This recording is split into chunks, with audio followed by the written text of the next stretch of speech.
All right, so we're diving into how to make your English sound more natural, Uh-huh. when you're speaking. Yeah. And we're using this guide, How to Sound Natural in English Conversations.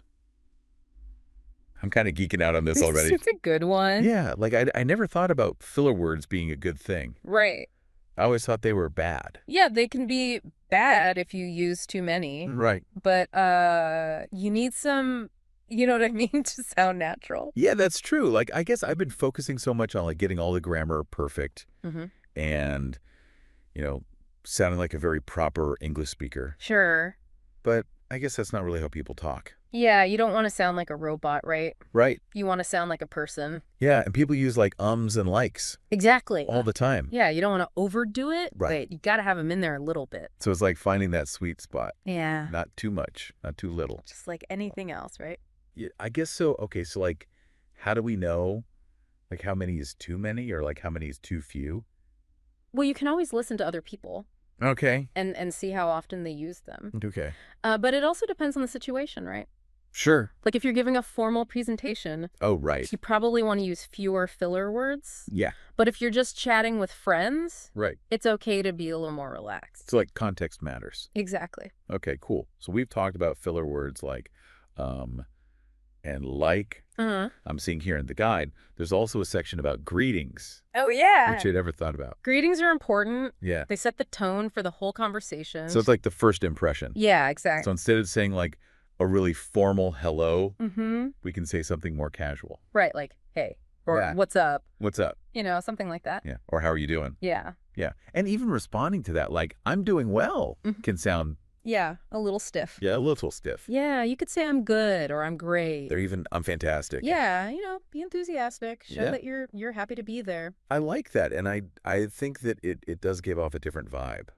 Totally. We'll just say like a really casual greeting. Uh-huh. It kind of like sets the stage for the whole conversation to be more like friendly and easygoing. And it shows that you're comfortable with English. Right. Like you're not just sticking to the textbook. Exactly. Yeah. You're like in the English speaking club. Yeah, you're a member. Okay, cool. So Uh-huh. greetings, that's a good one. I'm writing that one down. And then what about contractions?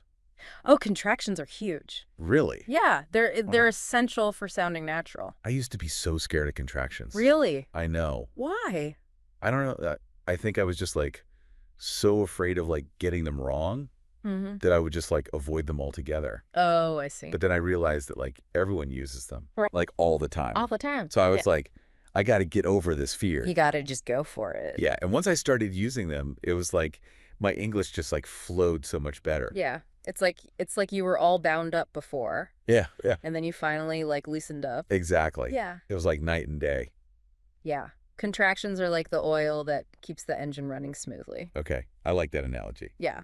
So instead of saying like, I am going to the store, Right. I would say, I'm going to the store. Exactly. Yeah. Much more natural. Okay, cool. So we've covered greetings, we've covered contractions, we've covered filler words. Yeah. What else is there? Well, let's see. Let me look at the guide. Oh, Yeah. idioms. Ah, yes, idioms. These are fun. They're fun, but they can also be tricky. Yeah, I've definitely had some like funny mishaps with idioms. Oh, yeah. Tell me about it. Like one time I tried to say spill the beans, but I accidentally said spill the tea. And my friends were like, what are you talking about?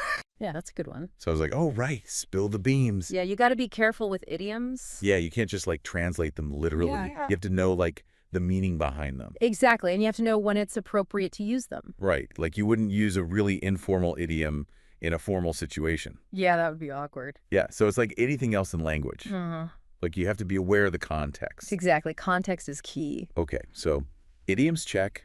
And then what about phrasal verbs? Oh, phrasal verbs. Those are another one. Another tricky one. Yeah, they can be tough. I feel like phrasal verbs are like the bane of my existence. I know, right? They're so Because confusing. one verb can have so many different meanings. Yeah, depending on the preposition that you use with it. It's mind-boggling. It is, but they're also really important. Are they? Yeah, because native speakers use them all the time. Really? Oh, yeah. So if you want to sound natural, Okay. you got to know your phrasal verbs. Okay, so like what's a good example of a phrasal verb? Let's see. How about take off? Take off. Yeah, you can take off your clothes, Right. but a plane can also take off. Right. And then you can take on a new project Okay. or take up a new hobby.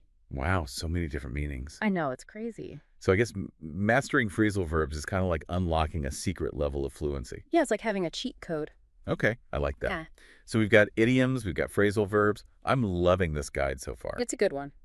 It is, okay, so what else? Let's see, how about intonation? Intonation. Yeah, the way your voice rises and falls when you speak. Oh yeah, I've heard about that, but I never really understood like how it works. Well, it's basically how you use your voice to convey meaning. Okay. Like if I say, you're going to the party with a rising intonation, it sounds like a question. Yeah. But if I say it with a falling intonation, Yeah. it sounds more like a statement. Okay, I see. So like the way you say something can change the meaning. Exactly. Wow, that's fascinating. It is, and it's something that native speakers do naturally. So we don't even think about it. Right. But for language learners, it's something that we have to like consciously learn. Yeah, you have to train your ear to hear the different intonation patterns. Okay. And then you have to practice using them yourself. So it's kind of like learning a musical instrument. Yeah, exactly. You have to learn how to hit the right notes. That's a good analogy. Thanks. Okay, so intonation, that's a big one.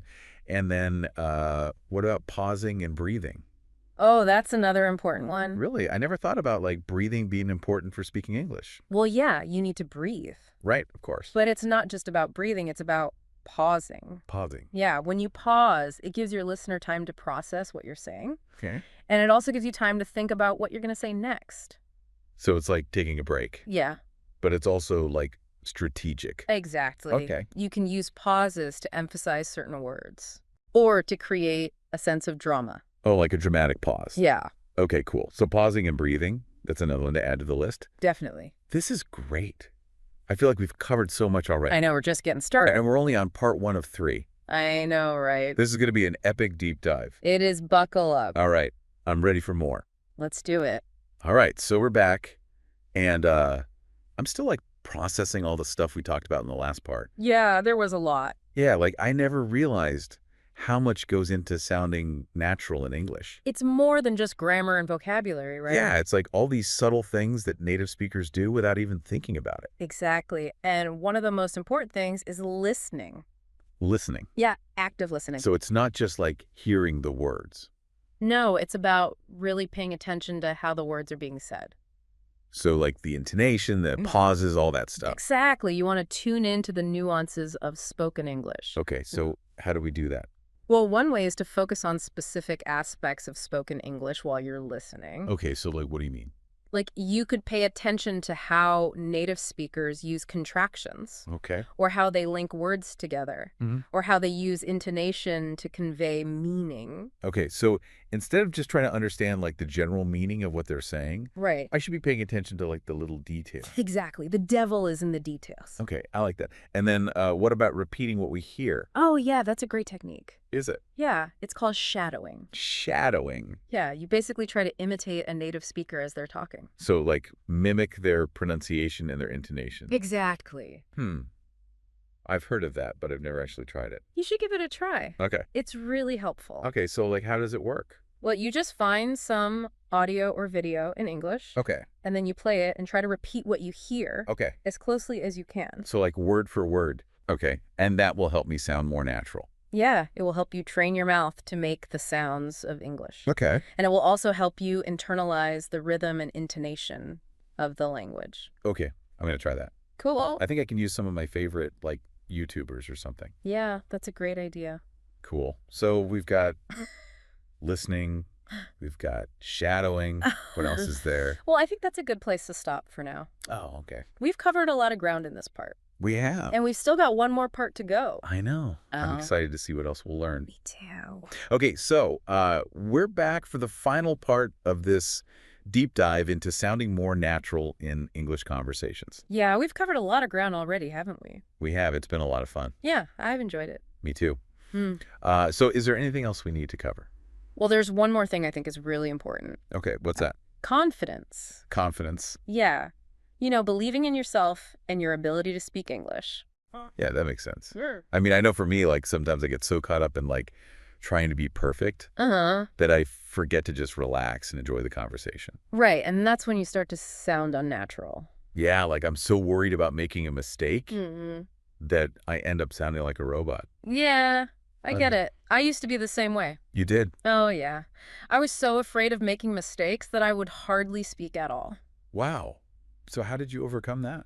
Well, it took time and practice, Okay. but eventually I realized that making mistakes is part of the learning process. Yeah, everyone makes mistakes. Exactly. No one is perfect. Right. And the more you're willing to make mistakes, the faster you'll learn. So it's like you have to embrace the mistakes. Yeah, exactly. Okay, I can try to do that. hmm And then what about like actually building confidence?